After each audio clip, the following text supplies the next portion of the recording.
तो दोस्तों, तो क्लास 12th के इंग्लिश के लिए बहुत इंपॉर्टेंट प्रश्न है, जो सिलेबस में तो है लेकिन बहुत सारे टीचर इसको बताते नहीं जिस कारण से बच्चा का मार्क्स कम आता है। तो चलिए आज हम आपको बताने वाले हैं the father of English language और पोएट्री। ठीक है, पोएट्री और लैंग्वेज का पिता किसे जाना जाता है? तो जॉफरी चौसर का जाना जाता है, इसको ध्यान में रखिएगा।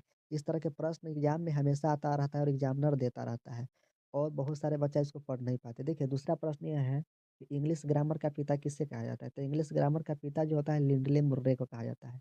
ध्यान में रखिएगा। The father of English drama, drama का पिता किसे कहा जाता है? तो विलियम शेक्सपियर है ना, तो उसे इंग्लिश के ड्रामा का पिता कहा जाता है। दूसरा है इंग्लिश नोवेल, नोवेल का पिता किसे कहा जाता है? तो हेनरी फील्डिंग है ना, तो इसे नोवेल का पिता कहा जाता है। दूसरा है इंग्लिश कॉमेडी का पिता किसे कहा जाता है? तो जॉनसन जो है सो इंग्लिश कॉमेडी का पिता होता है। दूसरा प्रश्न ये है कि फादर ऑफ इंग्लिश एसे, मतलब एसे का पिता किसे कहा जाता है ना? तब फ्रांसिस बैकन को कहा जाता है। ध्यान में रखिएगा, फ्रांसिस बैकन को इंग्लिश जो एसे होता है तो उसका पिता है। ठीक है। रोमांटिक पोएट्री है तो इसका पिता किससे कहा जाता है? तब विलियम वर्ड्सवर्थ को कहा जाता है। ठीक है।